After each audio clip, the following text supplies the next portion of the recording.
Jusqu'au 10 mars, Photolim présente une exposition au musée des Compagnons du Limousin. Les photographes sont essentiellement alors ce sont tous des membres de Photolim 87. 98% sont des amateurs. De toute façon, quand on est à l'association, on est tous des amateurs.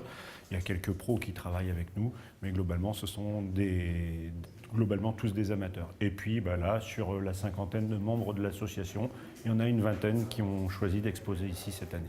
Tous les photographes sont, on va dire, multicasquettes, on va dire comme ça.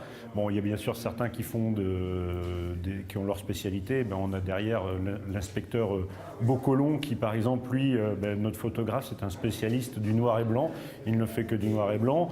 On a des gens qui sont plus axés paysage, on en a d'autres qui sont plus portraits. Puis on a des innovations comme ce qu'a fait notre ami Taïbin, où c'est la musique qui est mise mettre de la musique en image, c'est assez sympa aussi. Et c'est quelque chose de pas facile à faire. Et notre invité d'honneur cette année, c'est Jeanne Taris. Jeanne Taris, c'est une photographe qui commence à être très très reconnue. Elle expose actuellement à Copenhague, à Rome, à Milan.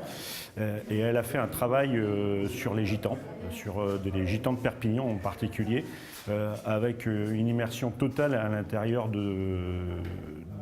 on va dire, de cette communauté. Et c'est quelque chose d'assez poignant et on va dire qu'elle nous a transportés en France dans un autre monde, en fait, carrément. Guajira para el recuerdo.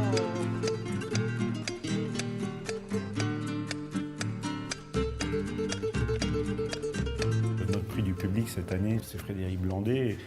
On peut se laisser aspirer et partir dans l'imaginaire devant les images qu'il a pu faire. Et puis on a aussi le prix du jury qui est Sébastien Haricot, qui nous amène dans quelque chose de différent, où on est plus en fait on va dire dans du reportage avec ce qui s'est passé à Limoges le jour de la victoire de la Coupe du Monde de foot. Après, il y a autant d'univers que de photographes, on va dire, et c'est ça qui fait tout le charme de l'exposition, puisque l'exposition n'est pas... Chacun expose ce qu'il a envie. Desde la histórica altura, donde el sol de tu bravura. On peut utiliser des bases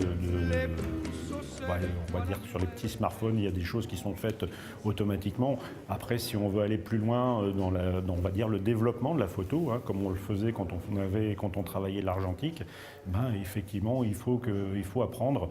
Et je dirais que c'est peut-être plus dur que quand on faisait de l'argentique, parce qu'effectivement, il faut aussi s'approprier l'outil numérique proprement dit.